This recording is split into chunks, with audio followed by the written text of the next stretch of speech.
Erica, I got to bring up a name for you Okay. because I know we've discussed it. It makes me crazy. You know who Jessica Bates is, right? You do. Come Jessica on. Bates. Jessica Bates. No, who's Jessica Bates? So Jessica Bates is a woman in Oregon or Oregon because they're far gone in Oregon.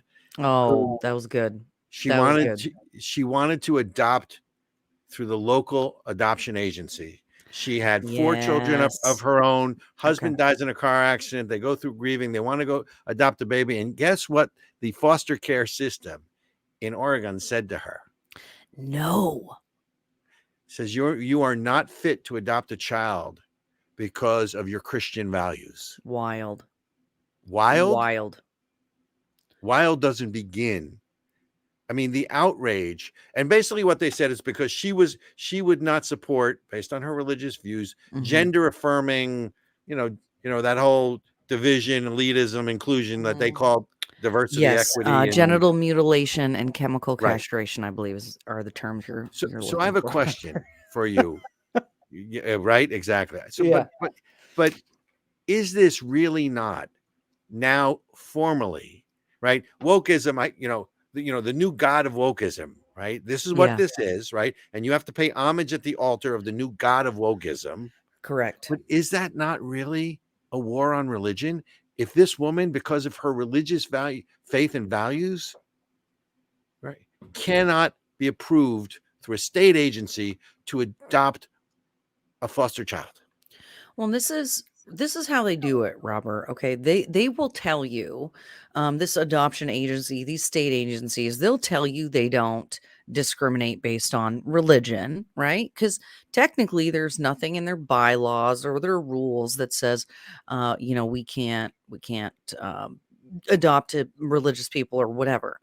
The way they skirt around it is these rules, right? Well, that you have to abide by all of these things. You have to abide by what rules and norms we believe are not only acceptable but required if you're a parent. And, one of those things uh is mutilating your children should they decide they Horrible, are of a horrible. different gender. And so that's what is really insidious about it. That's one of the things that's it's not just adoption agencies, right? You see this in schools, in medical facilities. You see it with the censorship regime in general. They'll tell you, oh, it's not because of political ideology, but it just so happens that people of certain political persuasions are not going to agree with these things that you guys are suggesting. That's what it comes Well, down I to. think the woke mob has run amok, and we've allowed it. But the Mm, question really for me is: have we crossed the Rubicon? Right? Are we? mm, Has it become a religious war? And let's be honest: if you look back through history, whether it's the Crusades, whether it's Cromwell's invasion into Northern Ireland, whether it's the Taiping Rebellion, whether it's the 30-year war in Germany. I mean, religion has been a casus belli, either directly or indirectly, for some of the wars in history. And this just feels a lot like that to me. and And look, I'm trying not to be incendiary. If you can deny the adoption of a child because of someone's religious beliefs and they do not subscribe to the state religion, but that's really, think mhm, about it. They've really now establishing a state religion in Oregon. Thank you. They're establishing a state religion. And if you yeah. don't subscribe to that state religion, you can't adopt a child because of your views. I can't even wrap my head around that. Well, I think you put the nail on the head with that, Robert, which is that Can I hit the nail on the head hit rather the than put head. the nail on? You hit the nail on the I don't want to put the nail on you the head just put it because there. You it'll be nailed my head. That'll be. it. I don't want to do that. So it is okay. Human beings are going to worship something. Okay, we are born and made to worship, and leftists are not going to want to hear that.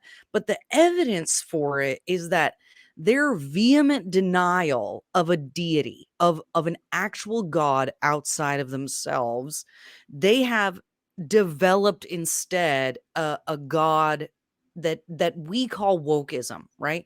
It's got its baptismal, it's got its It's got it uh all. it really does. It has all the Absolutely. features of a religion. It has an ideology, it has blasphemy, it has, your enemies, right? There's only one way to believe, otherwise you got to be cast out, right?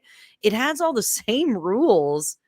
It's just not based on anything um remotely resembling reason, logic, or goodness.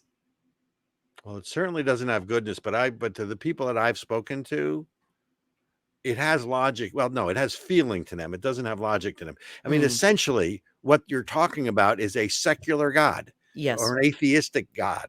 You're talking about because the God of wokeism, right, Yeah. is intolerant, as you point out. The God of wokeism is a vengeful God if you Oh. transgress. Oh, yeah, it's the Old Testament God.